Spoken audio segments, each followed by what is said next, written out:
Տիկին Ադամյան, ռուս-ուկրաինական պատերազմի հետ կապված ուշագրավ զարգացումներ են տեղի ունենում։ Պարզվեց, որ Թրամփը 28 կետանոց առաջարկ է փոխանցել կողմերին պատերազմը դադարեցնելու հետ կապված։ Ուշագրավ դրվագն այն է, որ պետք է Դոնեցկի այն մասը, որը Ռուսաստանը վերահսկում է, մնա Իրան, պլյուս այն հատվածները, որ դեռ ռուսական զորքը մտած չէ, դա եւս փոխանցվի Ռուսաստանին եւ Կիևը իր 800,000-անոց զորքը կրճատի հասցնելով 600,000-ի։ Սա ինչպես եք մեկնաբանում։ Ես կարծում եմ հարցի մեջ ակամա դուք տվեցիք պատասխանը դադարեցնելու։ Իրականում սա հարցը չի լուծում։ Եվ եթե դուք 28 կետանոց այդ համաձայնագրից հիշատակեցիք ընդամենը այն, որ Ուկրաինան իր բանակը պետք է կրճատի կամ Ուկրաինայի տարածքները պետք է անցնեն Ռուսաստանի, այնտեղ շատ ավելի վտանգավոր կետեր կան։ Մասնավորապես ռուս ուղղափառ եկեղեցու վերադարձը Ուկրաինա, մասնավորապես ռուսերենը երկրորդ պետական լեզու դարձնելը։ Եվ եթե այդ բոլոր հանգամանքները հաշվի առնում ենք, ստացվում է, որ Ռուսաստանը ընդամենը փորձում է ստատուս քվո հաստատել, բայց ոչ խաղաղություն։ Եվ լինելու է ոչ խաղաղություն, ոչ պատերազմ իրավիճակ։ Հակառակ նրան, որ այդ համաձայնագրով արձանագրվում են, թե եթե կողմերից որևէ մեկը պատերազմ վերսկսվի, կվերականգնվեն պատժամիջոցները եւ այլն եւ այլն եւ այլն։ Իրականում ես չեմ կարծում, գուցե ասածս մի քիչ էլ ինտրիգային հնչի, ես չեմ կարծում, որ Ռուսաստանի Դաշնության նախագահը կգնա այս համաձայնագրի ստորագրման։ Երկու պատճառով, կանխեմ ձեր հարցը։ Նախ առաջին, նա չի հասել այնուամենայնիվ դեռ չի հասել իր գլխավոր նպատակին, որի համար սկսել է պատերազմը։ Իսկ իր գլխավոր նպատակը Ուկրաինայում սեփական Յանուկովիչ 2 ունենալն էր։ Կիևը վերցնել, իրենք 3 օրում ուզում էին Կիև հասնել։ Այո, 3 օրում ուզում էին Կիև մտնել, բայց ինչքան ժամանակ են խրվել ու չեն կարողանում պատերազմ ավարտել, պատերազմը սկսելը գործի կեսն է, պատերազմը պետք է ավարտել։ Եվ կա Պուտինի համար երկրորդ փաստարկը, որը բազմիցս բարձրաձայնվել է, առ այն, որ գործող իշխանությունը Ուկրաինայի լեգիտիմ չի։ Հիմա ինչպես է Պուտինը ինքը իր Լավրովը, ինքը իր Զախարովան, իր հայտարարությունների զանց առնելու եւ գնալու Զելենսկու հետ համաձայնագիր ստորագրելու, չէ՞ որ Զելենսկին ըստ իրենց լեգիտիմ չի։ Եկեք այս մասին էլ մտածենք։ Ես կարծում եմ, որ ամբողջ հաշվարկը այն է, որ այս անընդունելի պայմանները կմղեն նրան, որ Զելենսկին չի համաձայնի։ Բայց ստացվեց, որ Զելենսկին ինքը իրենից խելոք դուրս եկավ։ Եկեք հաշվի առնենք նաև երկրորդ հանգամանքը՝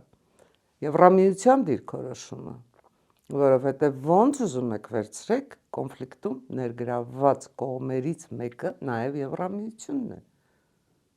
Ինչի համար սկսվեց այս պատերազմը, իբր թե դենացիֆիկացիան, դե չգիտեմ, դեմիլիտարիզացիան մի կողմ դնենք։ Պատերազմը սկսվեց իբր այն պատճառով, որ ՆԱՏՕ-ն մոտենում է Ռուսաստանին։ Իսկ հիմա ՆԱՏՕ-ի քանի երկիր են այս ընթացքում, քանի երկիր են եվրոպական դարձել ՆԱՏՕ-ի անդամ։ Այսինքն ՆԱՏՕ-ն ավելի է մոտեցել Ռուսաստանին։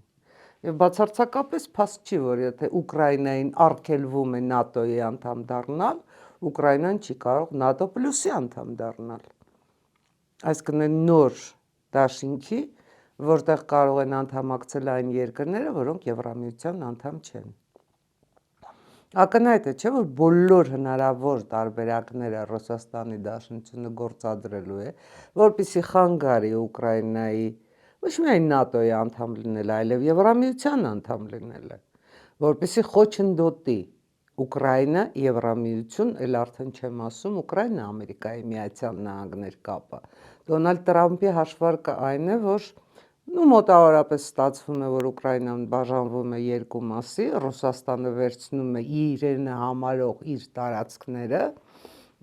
Եվրոպան էլ կամ Ամերիկան ավելի ճիշտ վերցնում է այս տարածքները։ Բայց հիբրիդային պատերազմը որևէ մեկը չի դադարեցնելու այդ համաձայնագրի կնքումով։ Իսկ թե հիբրիդային պատերազմը ինչ հետևանքներ, ինչ արդյունքներ կարող է ունենալ, կարող ենք վերցնել Արցախի օրինակով։ նույն ստատուս քվոն 94 թվականի զինադադարի համաձայնագրով հաստատված ստատուս քվոն ու այդ ստատուս քվոյի ճակատագիրը։ Այսինքն այս կամ այն կերպ, եթե նույնիսկ այդ համաձայնագիրը հիմա ստորագրվի, մինչև նոյեմբերի վերջ չգիտեմ երբ,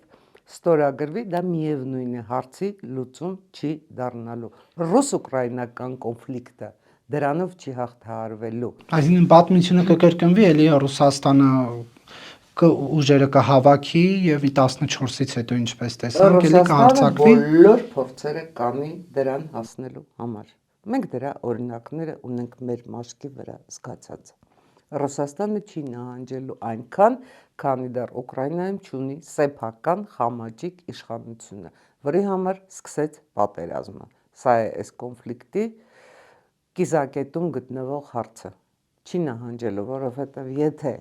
Վլադիմիր Պուտինը ունի ԽՍՀՄ վերականգնելու իդեա ֆիքս, իսկ նա դա երբևէ չի թաքցրել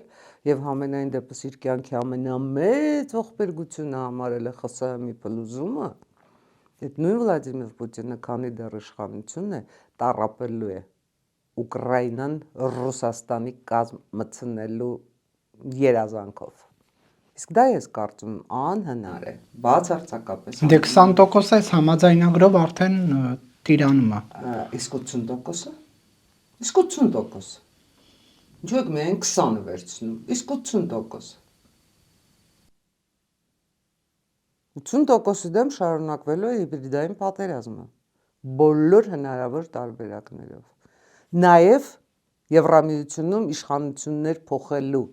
առումով, որպեսզի Եվրամիությունում էլ այնպիսի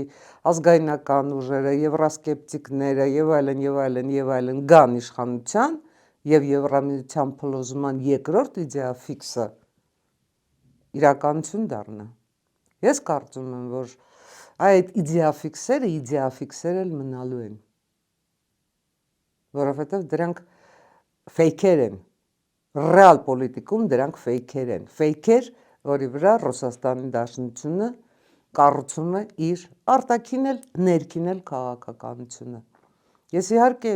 չգիտեմ դուք այդ հարցը ինձ կտաք թե չեք տա, բայց բոլոր դեպքերում օր առաջ ուզում եմ, որ այդ պատերազմը ավարտվի զուտ մարդասիրական նկատառումներով, զուտ մարդասիրական, որովհետև երկու կողմից էլ ամեն օր, քանի դեռ կրակում են, լինում են զոհեր։ Եկեք հաշվի առնենք նաև այն փաստը, որ Ռուսաստանի Դաշնության կողմից Ռուսաստանը ընդհանրապես ռուսներին, ծագումով ռուսներին, էթնիկ ռուսներին գրեթե այս պատերազմ չմտցրեց։ Ռուսաստանի Դաշնության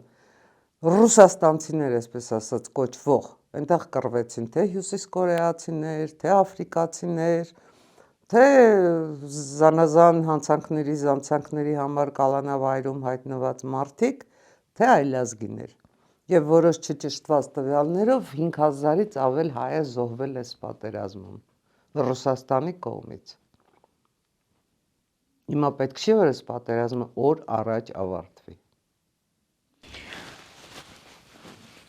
Տիկին Ադամյան, Միացյալ Նահանգները ըստ էության գնում է միջազգային իրավունքի խախտման ճանապարհով, երբ որ այսպիսի կետեր է առաջարկել Կիևին, որը ենթադրում է Ուկրաինայի ինքնիշխան տարածքի կորուստ եւ վերահսկողություն Ռուսաստանի կողմից։ Ինչու է այս սցենարը առաջ քաշել Ամերիկան։ Ես կարծում եմ, որ Դոնալդ Թրամփը որ առաջ ուզում է ավարտել պատերազմը, իր նախընտրական խոստումը 24 ժամ, ինչ որ կարծես շատ երկարեց։ Եվ այստեղ ավելի շատ այդ խնդիրն է լուծվում։ Այդ կոնֆլիկտը չի դադարում։ Կոնֆլիկտը չի դադարում, բայց բոլոր դեպքերում Թրամփը կոնֆլիկտների կարգավորման մեջ ավելի շատ դնում է ոչ թե ձեր ասած միջազգային իրավունքը կամ չգիտեմ ռազմական իրավունքը, նա դնում է տնտեսական շահը եւ փորձում է տնտեսության միջոցով, տնտեսական շահի միջոցով կոնֆլիկտները դադարեցնել։ Կստացվի այս պարագայում, թե չի ստացվի, ժամանակը ցույց կտա։ Ես կարծում եմ, որ այնուամենայնիվ ուկրաինացի ժողովուրդը այսքան կորուստներից հետո ինքնիշխանության վտանգի հետ չի հաշտվելու։ Տարածքները հնարավոր է վերադարձնել, ցանկացած երկրի ցանկացած տարածք հնարավոր է վերադարձնել այն պարագայում, երբ դու մնում ես ինքնիշխան պետություն։ Եվ դու ես տնօրինում քո տնտեսությունը, քո բանակը, քո արտաքին քաղաքականությունը, քո ժողովրդագրական պատկերը։ Հիմնականը այստեղ այնուամենայնիվ մնում է տնտեսությունը, որովհետև եթե դու չունես տնտեսական ներուժ, եթե քո տնտեսությունը չի զարգանում, դու չես կարողանում անկախ համեմատաբար հնարավորինս անկախ արտաքին քաղաքականություն վարել, առավել եւս քո բանակը չես կարողանում ժամանակակից, ասենք 6-րդ սերնդի պատերազմի բանակ դարձնել։ Իսկ որ ուկրաինական բանակը հիմա ոնց ուզում եք վերցեք Եվրոպայի ամենամարտունակ կռվում փորձություններով անցած ամենամարտունակ եւ հնարավորինս ամենազինված բանակն է, ես կարծում եմ այստեղ երկու կարծիք լինել չի կարող։ Մարդիկ կռվում են ապացուցել իրենց ուժը, իրենց կարողությունը եւ իրենց ռազմավարությունը։ Ինչու չհաջողվեց Արևմուտքին հաղթել Ռուսաստանին։ Գրեք հաղթանակը հարաբերական է, իսկ ով ասեց, որ Արևմուտքին չի հաջողվել հաղթել Ռուսաստանին, քանի իր աջենդայում, քանի նպատակի է հասել Ռուսաստանը հրահրելով Ուկրաինայի Չէ, այն որ արդեն տարածքային կորուստ ունի Ուկրաինան, դա արդեն պարտություն է։ Դուք այնպես եք ասում, կարծես համաձայնագիրը արդեն կնքված է, արձանագրված է, Դոնեցկը, Լուգանսկը հանձնված են Ռուսաստանին։ Այդպես չի դեռ այդպես չի։ Ես կարծում եմ մենք այս իրադարձություններից հետո էլ հնարավորություն կունենանք հարցազրույցի եւ դուք այդ հարցը ինձ հետո կտաք, երբ այդ փաստը արձանագրված լինի։ Բայց այնուհանդերձ այդ զարգացած Եվրոպան, տեխնոլոգիաների տիրապետող, այդ 6-րդ սերնդի զենքեր ունեցող, այդ ինչու օրինակ չկարողացավ պատժամիջոցների տակ ճկռող Ռուսաստանին հաղթել։ Իրենք պարզ պատճառով, որովհետև նրանց նպատակը ընդհանրապես Ռուսաստանի փլուզումը չէր։ Այ փլուզված Ռուսաստանի, թե աշխարհի, թե Ամերիկայի, թե Եվրոպայի համար շատ ավելի մեծ վտանգ կլինի։ Եթե դուք ուշադրություն դարձրել եք ամենայն դեպս զենքեր տրամադրելով Ուկրաինային չէր արտոնվում այդ զենքերը օգտագործել Ռուսաստանի տարածքում ռազմաճակատից ներս։ Եվ միայն Դոնալդ Տրամփի իշխանության գալուց հետո այդ հնարավորությունը տրվեց։ Այսքան հարվածել Ռուսաստանի այն օբյեկտներին, որոնք ռազմաճակատի գծից էներգետիկ ենթակառուցվածքներին, նավթի, գազի եւ այլնի այդ էներգետիկային խփել այն կառույցներին, որոնք ոչնչացնում է Ռուսաստանը Ուկրաինայում։ Եվ դա շատ մեծ հարց է, գիտեք, հիմա Ռուսաստանի տնտեսությունն է ավելի վատ վիճակում, թե Ուկրաինայի։ Դուք ասում եք, ինչու չհաջողվեց, ով ասեց, որ չհաջողվեց։ Մարդիկ դնում են կոնկրետ իրենց ազատագրված է խնդիրներ, թույլ տաք շարունակեմ։ Մարդիկ դնում են իրենց առաջ կոնկրետ ռազմավարական խնդիրներ եւ այդ ռազմավարական խնդիրները լուծելով գնում են։ Հիմա դա շատ երկար Ռուսաստանի Դաշնությունը պետք է փորձի իր տնտեսությունը վերականգնել, շատ երկար։ Ռուսաստանի Դաշնությունը պետք է փորձի ռուբլին ընդհանրապես ինչ-որ տեսքի բերել։ Արժեզրկումը իրենց դրամի արժեզրկումը կասեցնել ու դեռ հայտնի էլ չէ երբ կհաջողվի, ինչպես կհաջողվի։ Եկեք հաշվի առնենք նաև վիթխարի իմիջի կորուստը։ Երկրորդ համաշխարհային պատերազմում Եվրոպան ազատագրած, ամբողջ աշխարհին խաղաղություն, ազատություն, ֆաշիզմ ոչնչացրած Ռուսաստանը ճիշտ այնքան, ինչքան կռվել է նացիստական Գերմանիայի դեմ, կռվում է եղբայր սլավոնների դեմ։ Պատկերացնում եք իմիջի ինչ հարված է, կռվում է, այ դուք քիչ առաջ հիշատակեցիք 3 օրում Կիև մտնելը, 4-րդ տարին է, Կիևը անառիկ է։ Սա հաջողություն է Ռուսաստանի համար, բացարձակապես։ Հաշվի առեք նաև ռուսական զենքի անախտարարության այդ միֆի ջարդուխուրդ լինելը։ Իրականում ռուսական զենքը չունի, կռվի դաշտում չունի այն գինը, արժեքը եւ օգտակար գործողության գործակցով բացարձակապես չի համապատասխանում արդի ՆԱՏՕ-ի բանակի զենքերին, սա ակնհայտ է։ Եվ եթե ակնհայտ չլիներ այդ փաստը, ռուսները դա երբևէ չեն խոստովանի, բայց եթե այդ փաստը ակնհայտ չլիներ, ինչի՞ էր Ռուսաստանի Դաշնությունը այս ընթացքում անվերջ ճոճում իր միջուկային նիզակները, միջուկային զենքի սպառնալիքները, Ես չի որ պիտի ձեզ հիշեցնեմ ինչ հայտարարություններ էր անում Մեդվեդևը, քանի անգամ են Լոնդոնը ատոմային զենքով ոչնչացրել, քանի անգամ են Լուվրի վրա ու Փարիզի վրա միջուկային զենք գցել Սալավիովի հաղորդաշարի այդպես շրջանակներում։ Եվրոպայի կեսը միջուկային զենքով Ռուսաստանը արդեն իր քարոզչական Z քարոզչության սահմաններում ոչնչացրել է։ Պատրաստվում էր նաև Ամերիկա հասնել վերջերս արդեն։ Այսինքն միաժամանակ պայթում են մի քանի փուչիկներ, իմիջի փուչիկը, բանակի անհաղթահարելիության փուչիկը, զենքի անհաղթահարելիության այդ կոմպլեքսը։ Ռուսաստանը այլևս բացարձակապես առաջատար չէ զենքի վաճառքով եւ դրա պատճառը այն չի, որ Ռուսաստանը ինքը իր համար չի կարողանում իր վարած պատերազմում զենք ապահովել ու Կորեայից, Չինաստանից, Իրանից, չգիտեմ որտեղից է բերում։ Պատճառն այն է, որ այդ զենքը այլևս գնող չի լինելու։ Պարզապես անարդյունավետության պատճառով։ Դեռ երկար ռուսական ռազմաարդյունաբերությունը հիմա Ռուսաստանի ամբողջ տնտեսությունը բառացիորեն խժռել է, որովհետև բոլոր գումարները, բոլոր ֆինանսները գնում են ռազմաարդյունաբերություն, թե սոցիալական ոլորտը, թե կրթությունը, թե առողջապահությունը, բոլորը հիմա կարծես թե սառեցված վիճակում են, որովհետև կա մի նախարարություն, որը խժռում է ամբողջ Ռուսաստանի ունեցվածքը, ֆինանսական առումով, հնարավորությունների առումով։ Եվ Տիկին Ադամյան, այս պատերազմը, որ դադարեց, Ռուսաստանի իշխանությունները այլևս նաև ժամանակ են ունենալու ուշադրությունը սևեռելու հարավային Կովկասի վրա, այդ թվում նաև Հայաստանի։ Այս խնդիրը, երբ որ Ռուսաստանի համար այլևս գոյություն չի ունենալու, ինչ դիրքավորմամբ արդեն կվերադառնա Հայաստան, Ադրբեջան այս հարցերին։ Դուք ունեք տպավորություն, որ Ռուսաստանը այս ընթացքում հարավային Կովկասը անուշադրության էր մատնել։ Չէ, բացարձակապես։ Դե կներեք, եթե այս պատերազմը չլներ, կարծում եմ նոյեմբերի 9-րդ կետով արդեն այդ ճանապարհը կգործեր։ Նոյեմբերի 9-րդ կետը երբևէ չէր գործելու, անկախ նրանից Ռուսաստանը Կիևը 3 օրում կվերցներ, թե չէր վերցնի, որովհետև այդ Միջանցքի իրենց պատկերացրած Միջանցքի բացմանը դեմ էին Եվրամիությունն եւ Ամերիկայի Միացյալ Նահանգները։ Դա միանշանակ է։ Իսկ կոնկրետ մեր տարածքում աշխարհագրական մեր տարածաշրջանում դեմ էր Իրանը։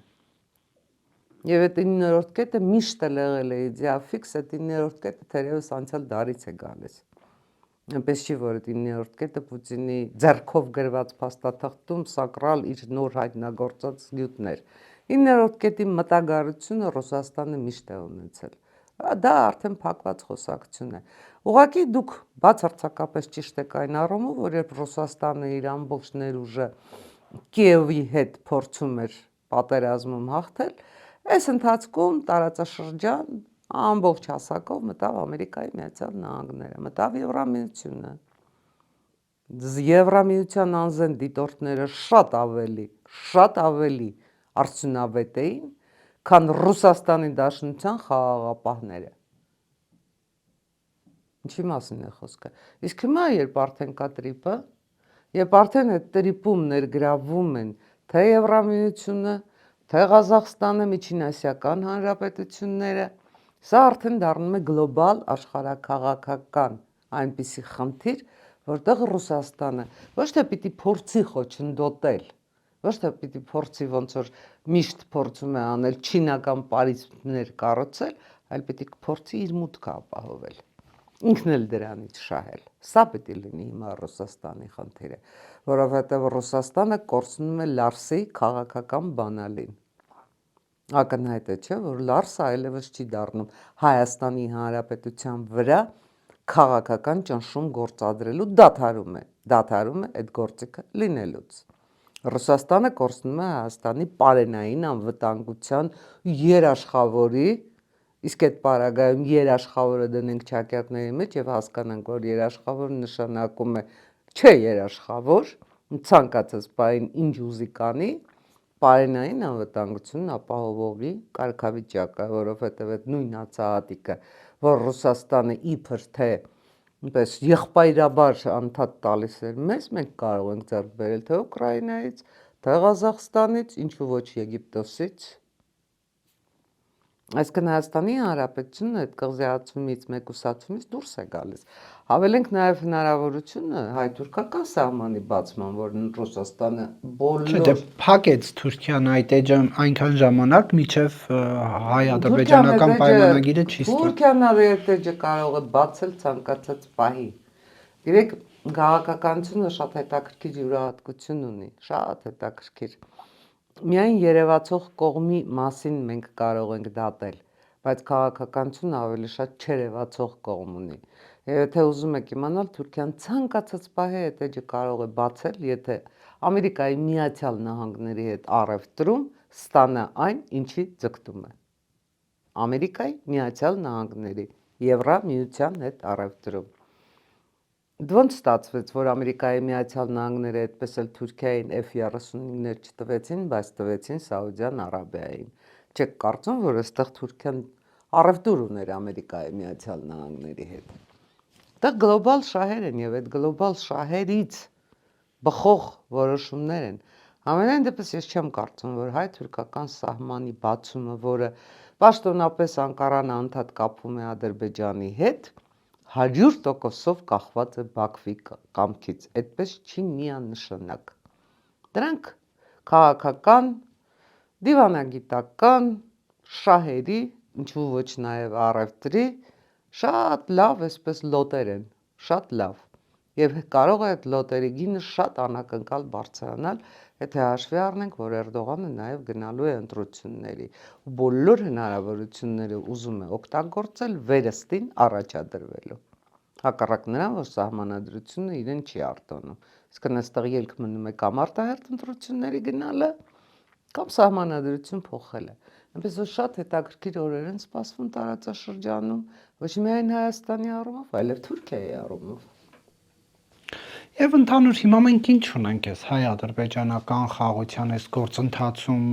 կադրեր էի նայում, թե ինչպես են ադրբեջանական դպրոցում պայմանական հային բռնում, զենքը աշակերտները, անչափահասները զենքը պահում գլխին եւ ասում են կրկնի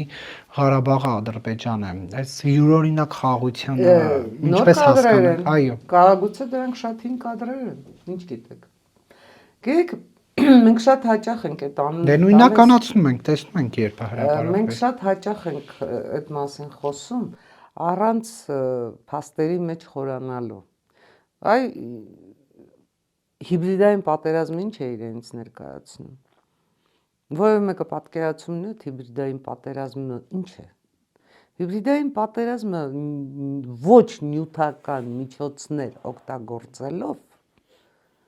նույն նպատակին հասնելն է։ Այսինքն հայերի մեջ, հայերիս մեջ, հայաստանցիներիս մեջ այն մտայնությունը, սևեռվելը, խորացնելը, կարծրացնելը, որ ադրբեջանցին հավերժական հաղթող է, մենք հավերժական բարդված։ Այդ ձեր ասած կադրերը լուծում են այդ հարցը։ Լուծում են այդ հարցը։ Չէ, գներեք, երբ որ խաղաղություն պայմանագիրը նախաստորագրում եւ ասում որ ռևանշիստական բաները պետք է բացառենք մեկս մյուսի նկատմամբ, Հայաստանը հլու հնազանդ դա կատարում է։ Ինչու կողմերից Ադրբեջանը չի անում։ Ես չեմ ուզում ձեզ հետ համաձայնել այն առումով, որ Հայաստանը հլու հնազանդ պետական մակարդակով ինչ որ հակաադրբեջանական բան է տեղի ունենում։ Դուք ուզում եք որ մենք գնանք հավասարվենք ադրբեջանցիներին, այստեղ քաղաքականության։ Չէ, ես ուզում եմ որ պահենք հասնի Հայաստան իշխանությունը նրան, որ կողմերը պահեն նախնական ձեռքբերված պայմանավորվածությունները։ Շատ լավ։ Որ Ալիևը չասի իր գիտնականներին, Սևանը դա ադրբեջանական է։ Քարտեզով գյոչա է։ Այո։ Բայց այդ քարտեզում Ադրբեջան որպես այդպեսին գոյություն չունի։ Գիտեք, քարտեզի մյուս կողմն էլ նայենք։ Գիտեք, ես հասկանում եմ ձեր արդար ընդմզումը, իսկապես հասկանում եմ, բայց չեմ կիսում, ասեմ ինչու։ Որովհետև այդ բոլոր քայլերը անվերջ Զանգեզուրի միջանցք ասելը, Հայաստանը Արևմտյան Ադրբեջան անվանելը, ադրբեջանցիների Հայաստան վերադարձի ծրագրեր մշակելը իբրև իրենց պատմական հայրենիք, ամբողջ միջազգային ասպարեզը հեղեղել է այդ կեղծ նարատիվներով մի նպատակ ունի, պարզապես մի նպատակ ունի՝ անշրջելի դարձնել 2020-ի իրենց հաղթանակը։ Նպատակը դա է, ուրիշ նպատակ չկա։ Եվ անթույլատրելի, անհնար դարձնել արցախցիների Արցախ վերադարձը որևէ տարբերակով։ Իսկ տարբերակները բազում են, սկսած օրինակ Կոսովոյի օրինակը։ Հիմա այստեղ որ պետք է լինի մեր խնդիրը։ Ես չեմ կարծում, որ եթե Ադրբեջանում նման հայտարարություն են անում, ճիշտ եւ համարժեք պատասխան կլինի, որ մենք էլ մի նման հայտարարություն անենք, բացարձակապես։ Մենք այստեղ ունենք այլ խնդիր։ Մեր խնդիրը այն է, որ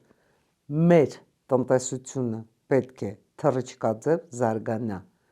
որովհետև միայն տնտեսության թռիչքաձև զարգացումը, միայն ռազմաքաղաքական համաձայնագրերի կնքումը, տարածաշրջանում ուժերի հավասարակշռության վերականգնումը, այն իրավիճակի ստեղծումը, որ Բաքուն, Անկարան էլ հետը, Մոսկվան էլ իր երկնագույն երազանքներում այլևս երբեք շանս չունենան Հայաստանի վրա հարձակվելու եւ մի թիս հող, մի ջույմ հող նվաճելու։ Այդ դա պիտի լինի մեր պատասխանը։ Ոչ թե հիմա այնտեղ ասեցին Արևմտյան Հայաստան, մենք էլ վեր կենանք ու բացատրենք, թե իրենք ոնց են հայտնվել այստեղ, ինչու ոնց այդ պահին։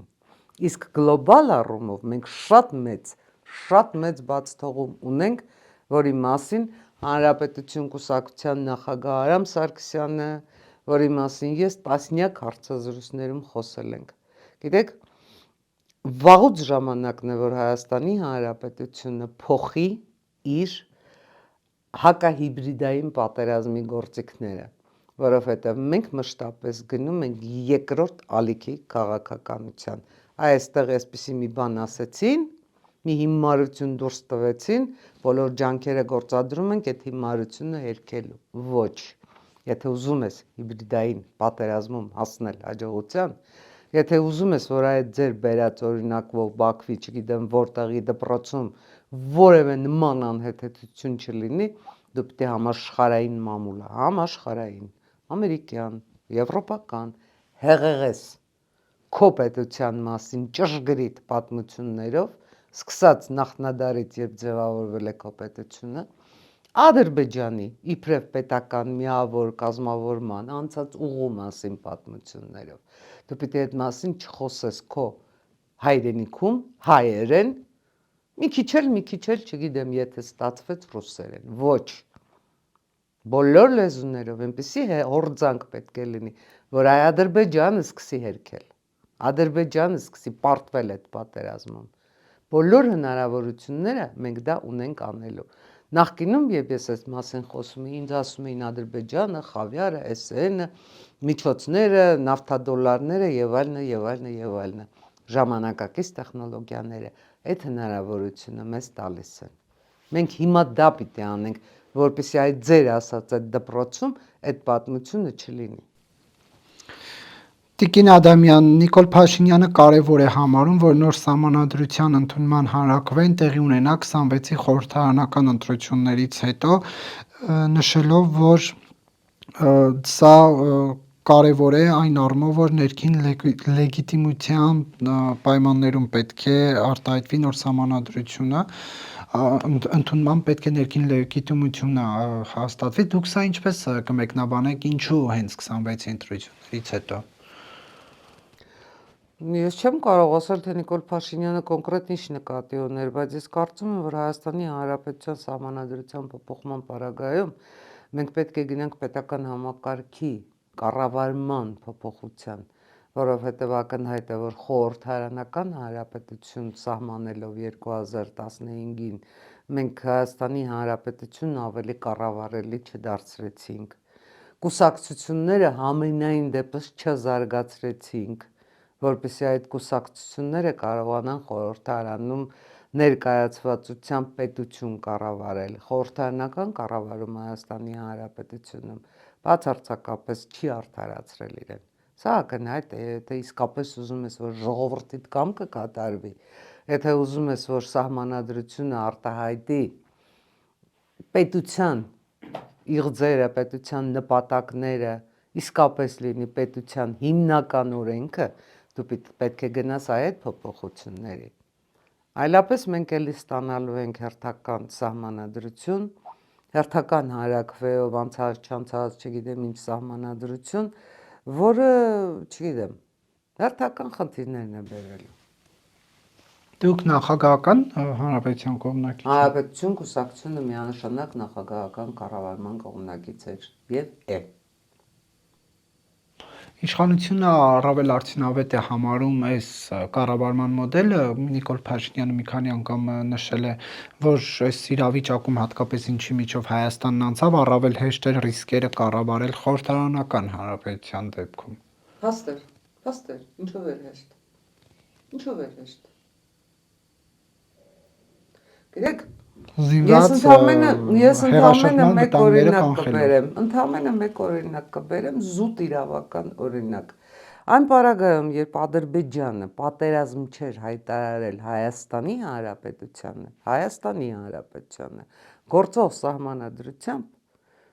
հայտնի չէր, թե ով է գերագույն գլխավոր հրամանատարը։ Որտեղ պատերազմը Հայաստանին հայտարարված չէր, Հայաստանի վարչապետը չէր կարող լինել գերագույն գլխավոր հրամանատար։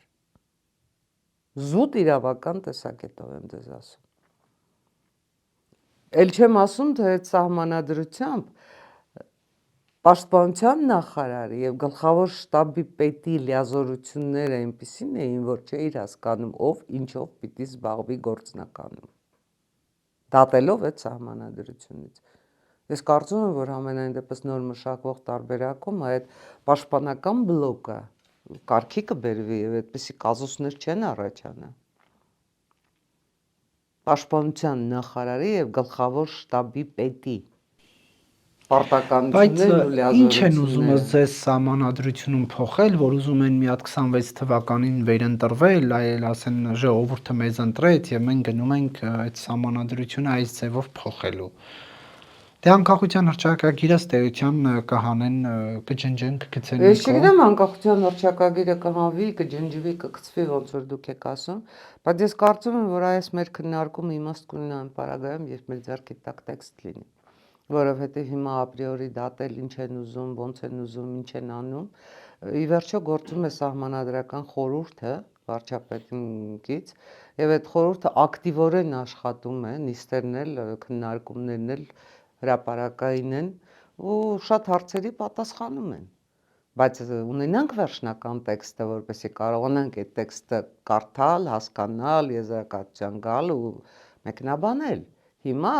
սահմանադրության մաս ինչ են ուզում, ինչ չեն ուզում, մի քիչ ապրիորի է ստացվելու խոսակցությունը։ Տիկին Ադամյան, վաղարշաբաթի ընտրությունները Նիկոլ Փաշինյանին նոր լիցք են հաղորդել կաթողիկոսին հեռացնելու գործընթացի առումով։ Վաղարշաբաթի ընտրություններն այդ մասին էին, դուք մասնակցել եք, ձեր ուժը մասնակցել է։ Թե օրինակ վաղարշաբաթը բարեկեցիկ դարձնելու, խնդիրները լուծելու,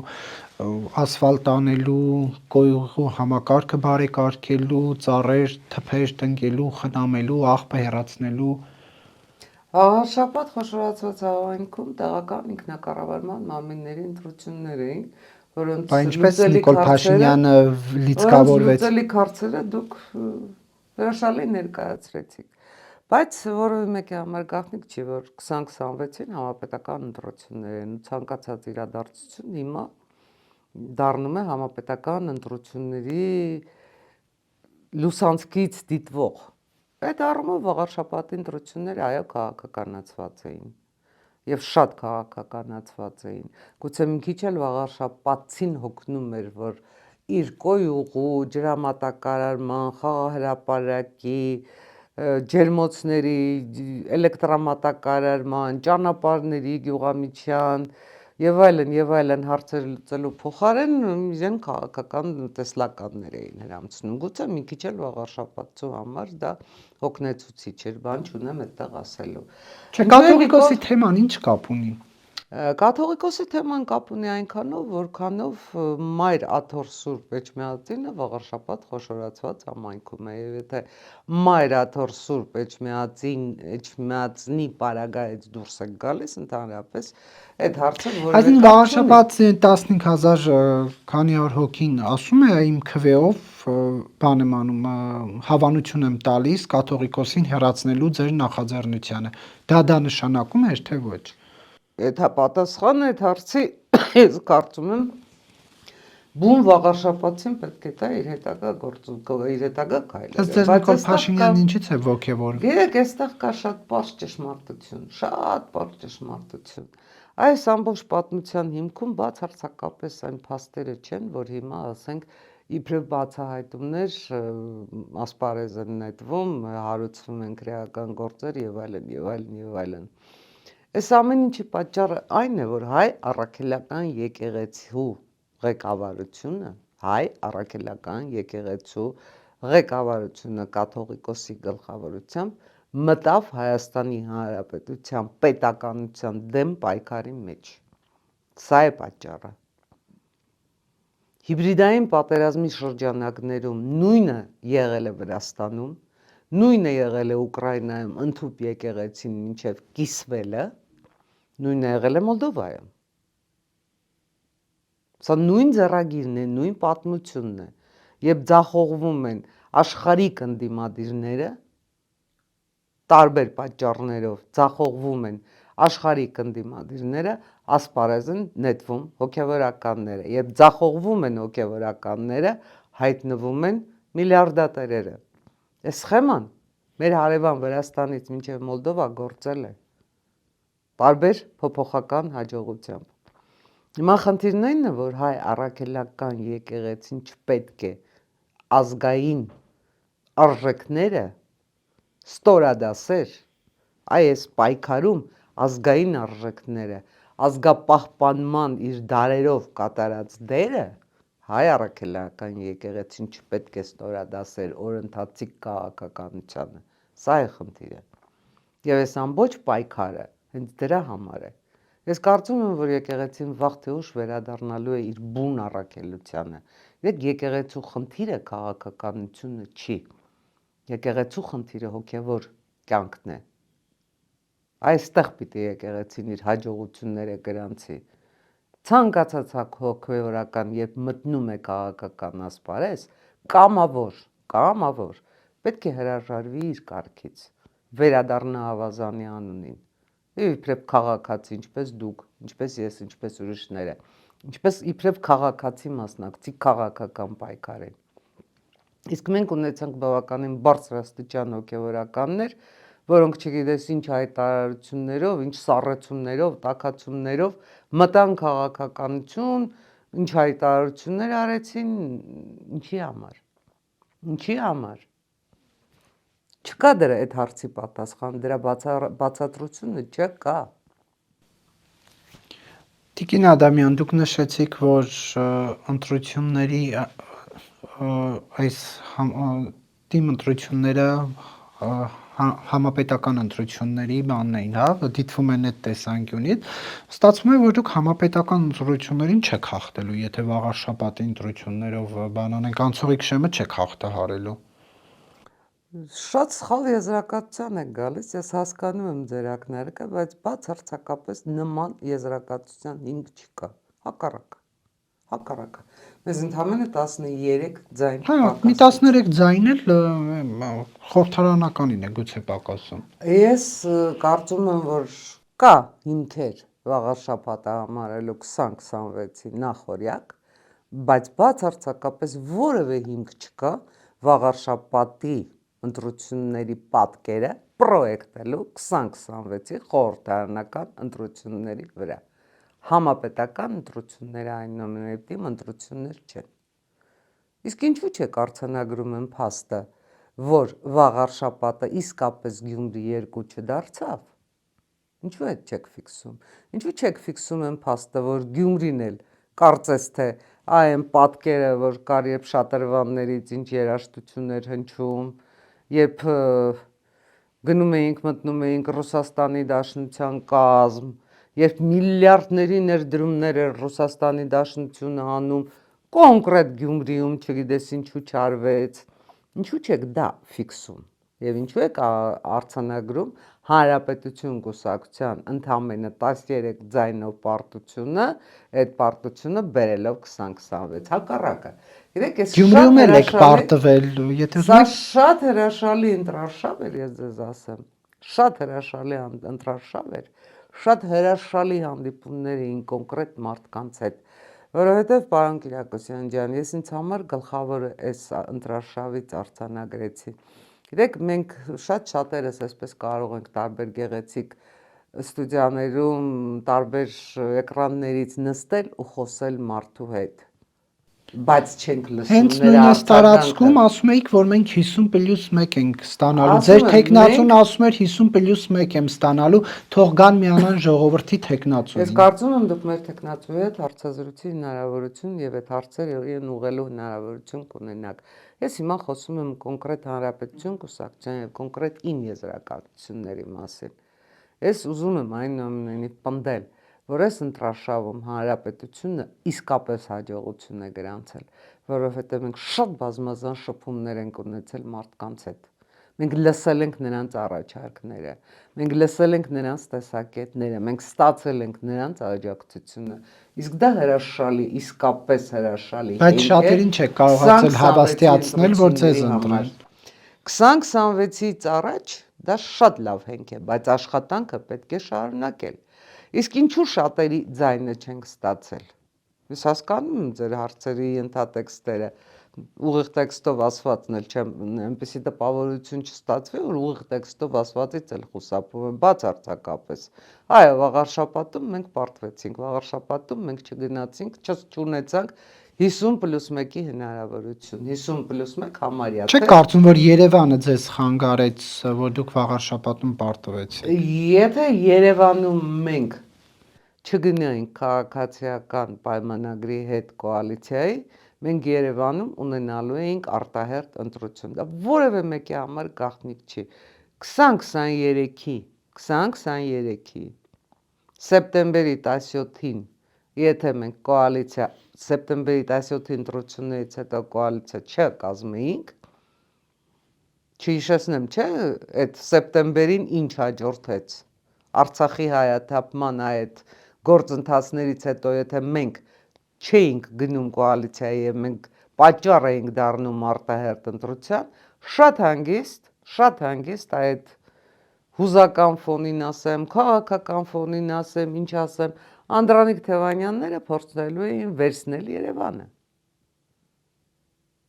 Եվ դուք հիմա գալու էիք այստեղ ու ինձ հարց էիք տալու. Տիկին Ադամյան, ինչու դուք չգնացիք կոալիցիայի, ինչու դուք թույլ տվեցիք, որ մայրաքաղաքում իշխանության կան եւ մայրաքաղաքը ավիրեն եւ Երևանը հենք դարձնեն հանրապետությունում իշխանափոխության, տալու էիք այդ հարցը։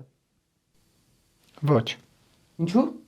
Դա ձեզ համար ցանկալի պատկեր էր։ Ես ըստ իրադարձությունների զարգացման եմ իմ հարցերը տալիս։ Ահա, իսկ դուք ուզում եք հիմա ինձ ասեք, որ դուք դադարել եք, եթե դուք գործող լրագրող եք, դադարել եք մտածող մարդ լինել եւ չեք ուզում պատկերացնել, լավ, այս քայլը արվեց։ Եթե այս քայլը արվեց, հաջորդ 3 քայլերը որոնք են լինելու, եթե չարվեց, հաջորդ 3 քայլերը որոնք են լինելու։ Ես ձեր մասին, ձեր համեստությունը գնահատելով հանդերձ բացարձակապես այլ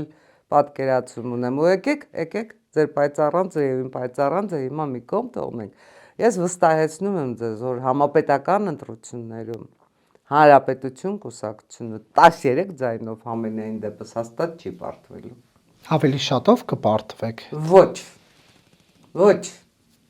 ավելի շատով չենք պարտվի։ Գիտեք, ես բավականին փորձ ունեմ տարիները կուտակած, որպեսզի հիմա այստեղ նստեմ եւ ձեզ ասեմ 13, 14, 15% ձայն, քվե, չգիտեմ ինչ, մեր խնդիրը դա չի։ Մեր խնդիրը այս պարագայում իսկապես դա չի։ Երկու ընտրություն է եղել եւ չեք հաղթել համապետական մակարդակի, Տիկին Ադամյան։ Հիմա ինչ ակնկալ։ Հիմա ես հետ դառնամ եւ թիմ ընտրությունների հանրապետական մասշտաբով կտրվածքով ցույց տամ, թե քանի տեղ ենք հաղթել, քանի տեղ գյուղապետ, քանի տեղ համայնքապետ ունենք։ Դա այդ հաշվապահությունն եք ուզում։ Մեղրին չի, Մեղրիում չեք միայն։ Ինչու՞ միայն Մեղրին Թումանյանը։ Հայաստանի Հանրապետության բազում բնակավայրերում մենք ունենք ավականներ։ Լավ, Տիկին Ադամյան։ Ես կարծում եմ, որ այս հաշվապահությունը իսկապես որևէ մեկին հիմա հետաքրքիր էլ չի։ Ձեր քաղաքական հարցին ես տալիս եմ քաղաքական պատասխան Հանրապետությունը 2026-ի ընտրություններին մասնակցելու է եւ Հանրապետությունը 2026-ի ընտրություններին գնալու է մեկ նպատակով՝ պետության զարգացումը։ Տեսեք, դուք թույլ չտվեցիք շարունակել, ես ուզում էի ասել, որ վաղար շաբաթում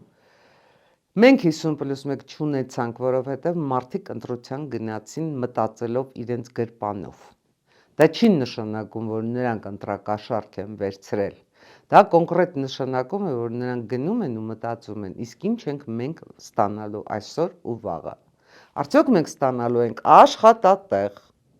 Արդյոք մենք ստանալու ենք այնպիսի աշխատատեղ ու այնպիսի աշխատավարձ,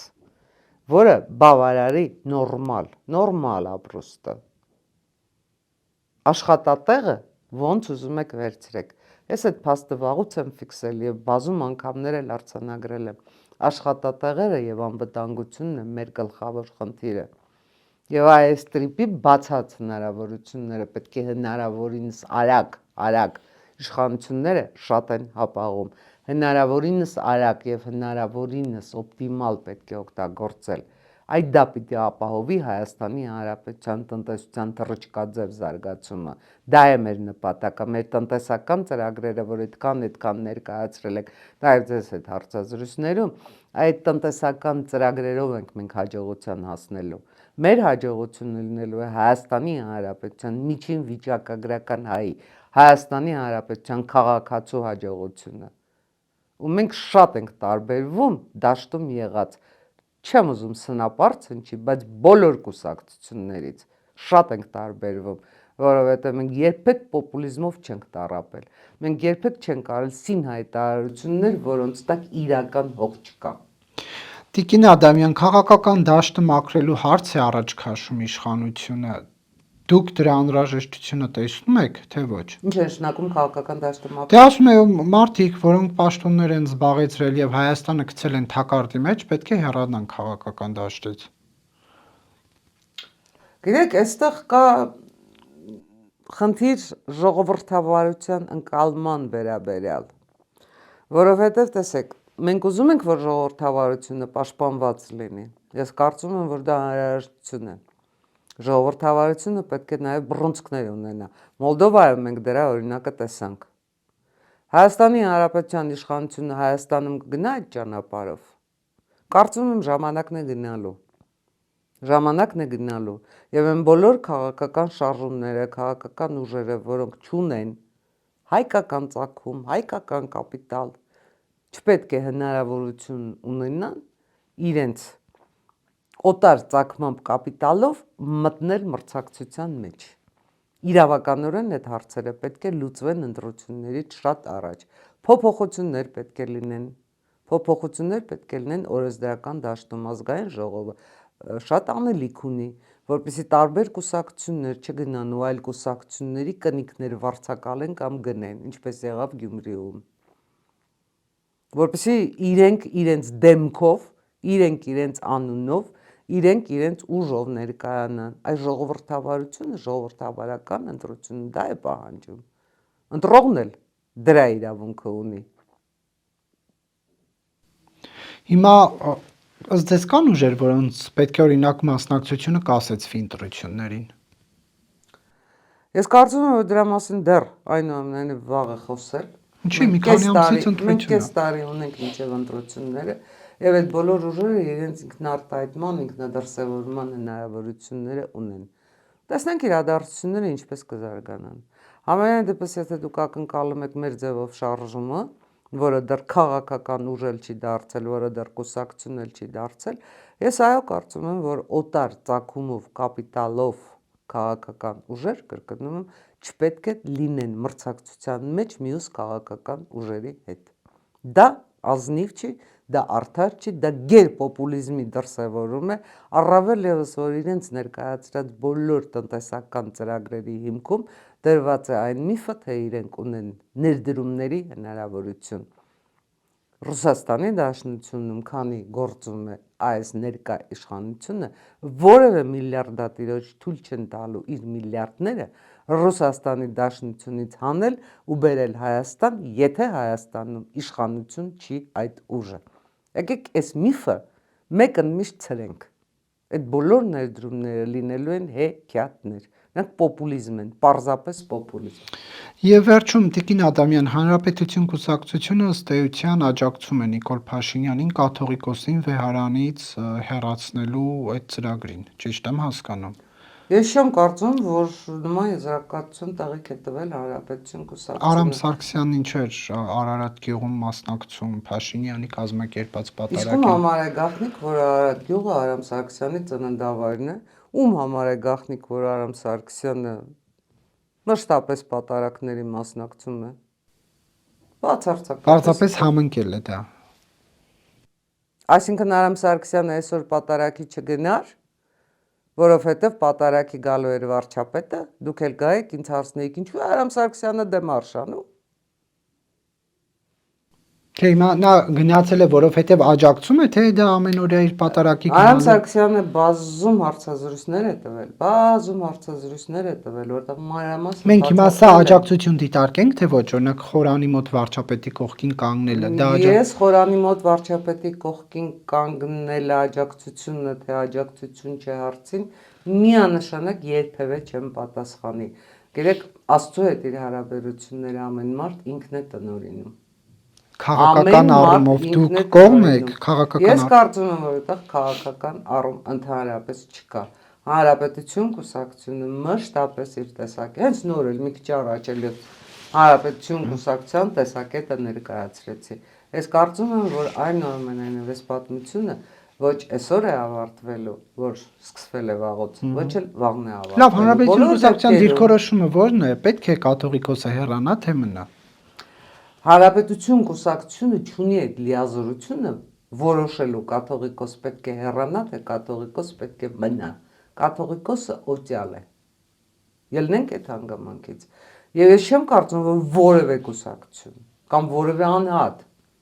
քաղաքական թե ապաքաղաքական այդ հարցին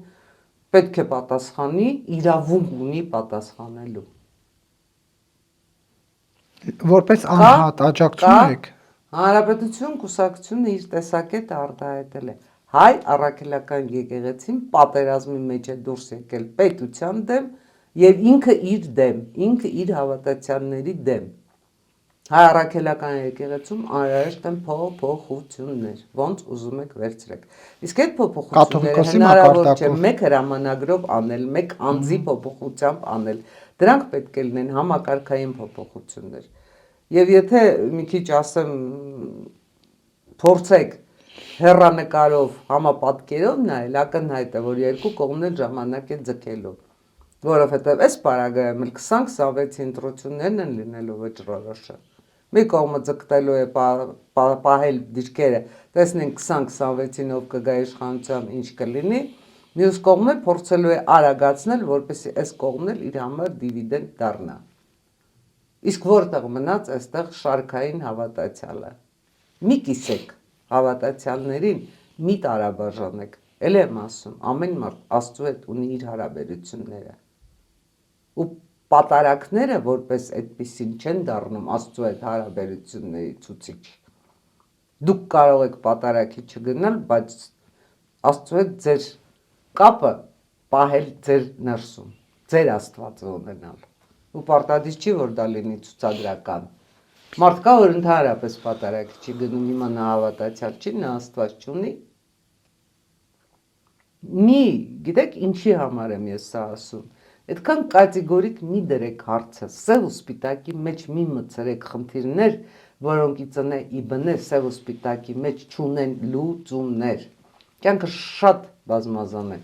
կյանքը լի է անակնկալներով։ Ու պետք չի ամեն ինչ փորձել կաղապարային լուծումների մեջ խցկել։ Չի ստացվում, պայթում են այդ լուծումները։ Շնորհակալություն Տիկին Ադամյան Ես եմ ձեզ հարցազրույցի համար։ շնորհակալ։